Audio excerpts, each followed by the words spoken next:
Ya, bahkan ada satu orang Indonesia, ya. Ada 4.700 komen. Bayangin, 4.000 like, 4.000 komen di postingan ini. Ini adalah studio yang punya klien perusahaan-perusahaan besar di dunia. Halo teman-teman semua, Andika Kusuma di sini. Pada video kali ini kita akan sedikit bahas tentang bagaimana memilih project yang tepat, yang baik ya dalam membeli NFT. Ini kalau teman-teman berusaha untuk invest di project-project yang teman-teman inginkan ya, atau teman-teman mau flipping, mau beli project dengan harga murah lalu habis itu jual dengan lebih mahal. Ya, seperti video-video sebelumnya sudah bahas tentang project, kita bisa simpulkan bahwa project ini sama kayak bisnis ya. Kalau kita ibaratkan tuh sebuah project itu kayak sebuah perusahaan yang melemparkan sahamnya saat IPO. Ya, contoh ada satu project namanya Hepbis. Nah, ini dia melemparkan misalkan 8.000 ya, 8.000 lembar saham di mana orang bisa membeli 8.000 lembar saham itu saat pre-sale, lalu habis itu saham itu bisa di-keep ya, di-keep atau misalkan bisa dijual lagi ke orang lain. Nah, saat kita membeli sebuah NFT ya, kita bisa beli yang collectibles item, yang memang collectors item ya, yang kita bisa beli karena kita pengen koleksi dan kita pengen jual lagi atau kita pengen keep. Atau kita beli satu koleksi NFT karena utility di baliknya. Nah, utility ini biasanya berhubungan dengan project tersebut. Nah, project dengan utility itu biasanya jauh lebih bertahan lama karena holdersnya ya, pembeli NFT-nya itu tahu bahwa dengan memiliki NFT dari project tersebut, mereka ibaratnya punya saham dari sebuah perusahaan ya, dan suatu saat mereka juga dapat dividen ya, dapat bagi hasil dari usahanya saat usaha atau brand ini semakin besar ya. Banyak sekali project-project di NFT yang dulu awalnya kecil sekarang menjadi besar, dan holdersnya, pemilik NFT-nya atau pemilik sahamnya itu dapat dividen setiap bulan, dapat bagi hasil dari usahanya. Dan ini juga yang menjadi alasan buat kita untuk memilih dengan seksama ya, project apa yang mau kita beli. Kalau projectnya isinya adalah bisnis ganja gitu ya, mending jangan dibeli ya. Kalau teman-teman menganggap itu haram ya, kita harus lihat ini projectnya apa yang kita beli ya. Jadi kalau projectnya fashion, projectnya community, projectnya yang lain yang halal ya, saya pikir itu lebih nyaman aja. Jadi lihat dulu, kalau projectnya jual beli ganja, jangan. Karena ada loh project di NFT yang support bisnis industri ganja. Ya, di luar sana kan ada negara-negara yang memang melegalkan ya. Tapi buat kita ya janganlah. Tergantung value teman-teman. Nah, teman-teman semua, ini saya akan bahas ya secara teknikal apa sih yang saya jadikan acuan saat saya ingin ngejar whitelist dari sebuah project ya. Kalau saya pengen berburu project dan saya pengen beli NFT atau saham dari project tersebut, entah itu whitelist atau public sale atau bahkan after public sale. Nah, kenapa beli di public sale atau after public sale masih bisa menguntungkan? Ya, kalau kita yakin bahwa project ini akan bertumbuh. Contoh, public sale-nya udah mahal nih. Terus abis itu ada secondary market. Secondary marketnya mungkin 10 kali lipat dari public sale. Ya, kan udah mahal ya, mungkin udah 1 Ethereum. Tapi kalau kita yakin, ya, sekarang harganya 1 Ethereum dan nanti berkembang floor price-nya di 10, 20 Ethereum, ya why not, bener nggak? Banyak orang yang beli BAYC saat masih 4 Ethereum, saat masih 5 Ethereum. Tapi sekarang floor price-nya 83 Ethereum, ya. Jadi dibilang mahal tuh relatif. Kalau kita belinya 50, mahal, ya. Kalau dia turun. Tapi kalau kita beli 50 Ethereum dan ternyata harganya jadi 100 Ethereum, kan jadinya murah, ya. Tergantung before after-nya. Balik lagi, ini bukan sebuah saran keuangan ya, riset sendiri ya. Kita bukan penyedia jasa penasihat keuangan. Kita nih berbagi aja dari pengalaman kita ya. Nah, ini saya mau bahas contoh kasus aja, project yang saya pernah ambil dan yang saya gagal ambil ya. Nah, ini yang pernah saya ambil dulu deh, namanya CO1. Nah, ini saya sampai sekarang masih keep satu. Jadi saya beli 2 NFT, yang satu udah saya jual waktu itu 67 juta, saya jual harganya ya. Waktu beli sih cuma sekitar 13 juta, jadi untung. Nah, tapi yang satu saya keep. Nah, kan ada alasannya ya kenapa. Sekarang alasannya dulu kenapa saya ambil project ini. Nah, salah satunya adalah roadmap dari projectnya ya. Kalau kita lihat di websitenya ya, kita ngelihat ini roadmapnya bagus. Maksudnya mereka tuh jelas ini projectnya mau jadi bisnis apa ya. Sedikit gambaran, CO1 ini tuh adalah sebuah project yang nanti industrinya itu adalah industri fashion. Jadi mereka akan menyelenggarakan banyak industri bisnis fashion atau fashion show dan lain-lain di dunia metaverse gitu ya. Dan nanti mereka akan kerjasama dengan brand-brand besar dunia. Nah itu yang saya tangkap. Jadi ini perusahaan yang cukup punya angle berbeda ya. Karena kan ada sebagian yang juga angle-nya agak games, ada juga community, ada juga bisnis lain, ada yang bisnisnya ganja tadi ya, ada yang kasino dan lain-lain. Nah kalau ini bisnisnya fashion. Oke, habis itu saya ngelihat, oh kalau dia bisnis fashion dan jarang yang main di dunia ini, terus dia bisa kolaborasi dengan brand besar nantinya, saya pikir ini value dari projectnya akan naik. Jadi saya putuskan untuk keep satu, ya meskipun yang satu udah saya jual, ya. Nah, lalu saya lihat dari sisi artnya juga. Jadi nggak cuma sekedar projectnya dan roadmapnya, art atau seninya itu juga bagus, ya. Jadi si Owan ini secara art bagus sekali, ya. Ini kualitinya luar biasa dan dia upload itu dalam resolusi 8K, ya, 8K, 8K, ya. Resolusinya tuh 8K. Jadi ini nggak main-main lah sisi artnya, dan dia juga sudah announce ya bahwa artisnya ya, pembuat gambarnya ini adalah salah satu orang yang berbakat dan sangat-sangat berpengalaman ya, namanya ini Gilberto Zaragoza. Gilberto Zaragoza ini 3D artis yang terlibat di banyak project termasuk Warner Bros kalau saya nggak salah ya. Jadi itu adalah salah satu alasan saya juga percaya sama project ini ya, selain terbukti sudah menghasilkan cuan ya. Jadi udah jelas untung lah, saya nggak rugi sama sekali. Saya beli cuma total modal 26 juta, lalu saya jual 67 juta dan saya masih keep satu. Dimana yang saya keep ini juga masih bisa berlipat kan nilainya. Ya jadi waktu saya belum beli saya nggak tahu bakal rugi atau untung kan, tapi begitu sekarang sudah jalan, saya merasa saya sangat bersyukur mengambil project ini.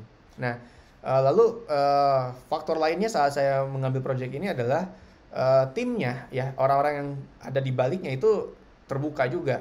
Jadi kita tahu oh siapa aja tim di baliknya. Memang tidak semua project yang hype itu timnya dibuka ke publik. Ada yang memang tetap anonimus dan tetap jalan dan tetap malah lebih besar dari ini. Ya tapi buat awal saya pikir untuk keamanan ini jadi faktor yang juga menentukan saat kita tahu siapa orang di balik project ini. Ya trust juga penting kan dalam kita investasi ya. Saat kita membangun bisnis juga kita sebaiknya kalau kita punya project, ya kenapa tidak kita kemukakan siapa orang yang terlibat di balik project tersebut. Ya bahkan ada satu orang Indonesia ya yang terlibat di tim intinya mereka, kan luar biasa ya. Nah itu tentang project CO1. Lalu dari sisi sosmed ya, waktu pertama kali saya merisetnya juga, saya juga melihat bahwa CO1 ini demand-nya tinggi ya, antusiasme orang juga tinggi.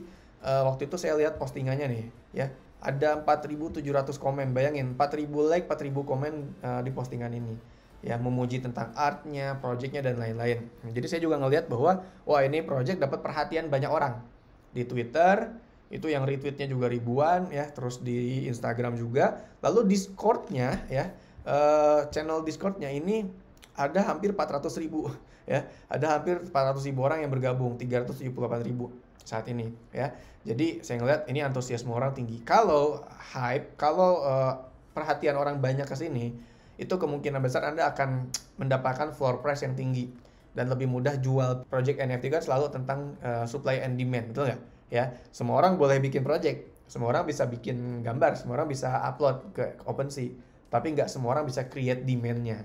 Nah, saya ngelihat demand-nya bagus, jadi saya semakin yakin. Dan keyakinan saya tadi ya, dari berbagai macam faktor yang tadi saya sebutkan itu ya akhirnya terbukti ya dengan proses pembelian kemarin dan penjualannya. Dan dengar-dengar ya dari announcement mereka, ini bukan project pertama dan terakhir. Jadi mereka juga akan rilis project berikutnya ya. Nah, semoga project berikutnya jauh lebih besar ya, jauh lebih menguntungkan. Nah, kalau udah 2 kali project kayak gitu biasanya trust-nya juga semakin tinggi dan hype-nya semakin tinggi. Jadi salah satu juga yang bisa kita ambil adalah kalau ada developer launching project kedua itu lebih aman ya. Tapi ya kita juga nggak ngambil resiko ya. Waktu CO1 ini launching pertama kali ya, itu adalah project pertamanya dia. Tapi saya menaruh kepercayaan saya lah ke situ. Alhamdulillah saya tidak menyesal. Nah, lalu project berikutnya yang sangat-sangat hype ya, jauh lebih hype dari yang sebelumnya, tapi gagal saya dapatkan adalah Hypebeast. Ya banyak sekali project yang kayak gini, ini salah satunya aja. Nah, Hypebeast ini ya, saya udah prediksi ini hype banget sih. Memang susah banget dapat whitelistnya, abis itu mau ngambil pas secondary market juga tinggi sekali. Pas abis minting aja itu harganya langsung melambung ke 6 sampai 8 Ethereum dan sampai sekarang masih bertahan di 8 Ethereum. Ngeri nggak? Tahu nggak teman-teman? Harga mintingnya berapa? Ini 0,2 saja. Jadi kalau teman-teman dapat whitelist dari Happybiz ini ya, teman-teman tuh cuma modal 0,2 Ethereum. Cuma sekedar 8 sampai 10 juta. Ya, tapi sekarang kalau teman-teman jual 320 juta sampai 350 juta ya, tergantung harga Ethereum-nya. Bayangin, modal nggak nyampe 10 juta bisa cuan 300 sekian juta. Ya, hanya dalam waktu beberapa hari saja, bahkan bisa semalam teman-teman. Saat teman-teman tuh bisa dapat project yang tepat, terus dapat whitelistnya. Jadi bisa dibilang kayak gini lah. Memang mungkin 90% project akan gagal, drop harganya lah atau stagnan. Mungkin hanya 10% yang berkali lipat yang eksponensial. Tapi saya ya dari zaman ngiklan, jualan online saya percaya ya. Ya, tapi seperti yang sudah saya lakukan lah zaman-zaman jualan online ya. Awal-awal kan sama juga kayak gitu. Kita mau jualan sesuatu nih, terus kita punya 10 tempat ngiklan. Kita nggak pernah tahu nih 10 tempat iklan ini apakah 10-nya bagus, apakah yang 5 aja yang bagus, 5-nya zonk.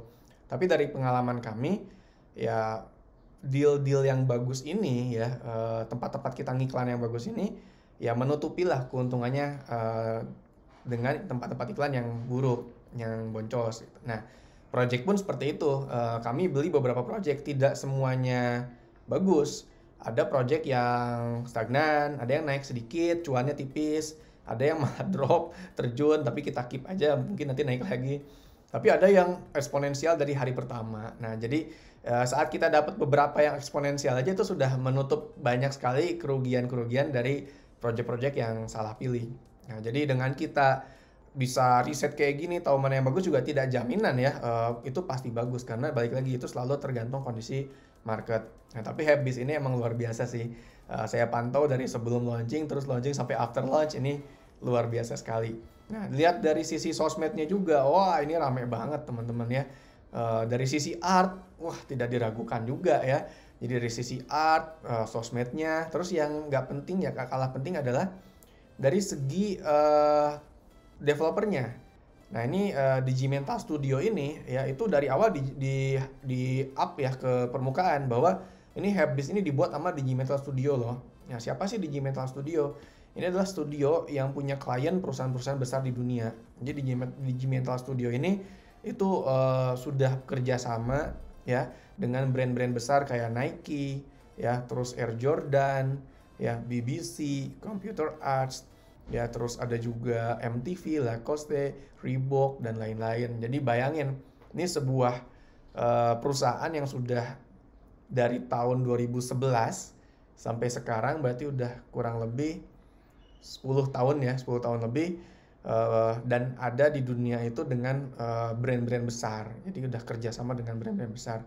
Ini juga menambah atensi orang, ya menambah sorot mata orang kepada project. Ya selain perusahaannya bagus, developernya, ya karya seninya juga unbelievable, luar biasa, sangat-sangat detail dan sangat-sangat cantik ya, detail sekali dan keren lah pokoknya, out of the box ya, rise above the crowd, apapun itu ini di atas rata-rata ya. Jadi banyak faktor tadi tuh udah jadi green flag ya kalau kita lihat Happybiz. Jadi kayaknya celahnya tuh minusnya dikit sekali lah ya, dari segi project developer checklist, dari segi art checklist, dari segi atensi orang ya, berapa banyak audiens yang menaruh perhatian ke sini, double checklist ya.